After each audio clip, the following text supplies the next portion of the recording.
Belum ni siap lah. Kita orang macam dipinggirkan.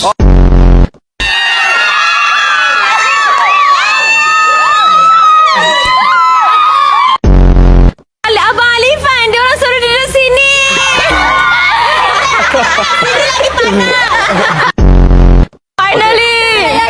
Finally ambil stok kacang. Assalamualaikum. Hai, saya Rif. Korang tahu kan Rif? Alright. Ada soalan permintaan. Silakan.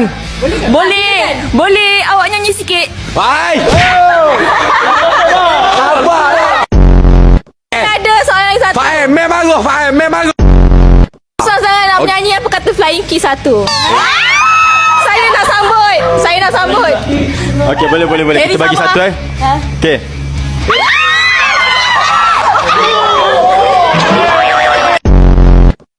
Dia gini. Senyap sikit bawah tu. Jangan cakap tak ada isi sangat. Jangan tadi. Ha? Okey.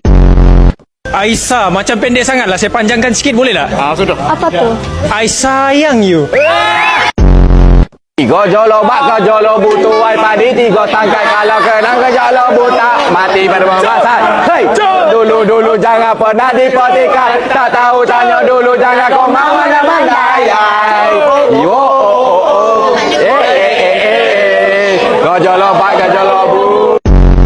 Wah, Tolong balik. Jujur nak tanya abang tak nak pusing-pusing dulu ke cari orang lain tak nak? Tak sempat tengah malam. Betul tak ada pusing-pusing dulu. Tak nak, aku dah nampak. Kita anjak bu ni, hari esok kita buat. Tak apa. Tolonglah cari orang lain ni. Aku dah nampak gaya tu. Aku boleh nampak dalam video ni tau. Ya Allah. Gaya tu. Dalam video tu pun saya tengok dia panggil apa Irfan. Dia kata tu. Nama aku? Dia salah sebut nama bang. Irfan. Terima kasih abang Irfan. Macam tu dah.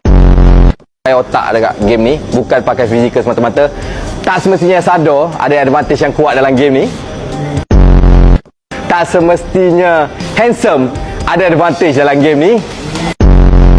Tak semestinya kelakar ada advantage dalam game ni.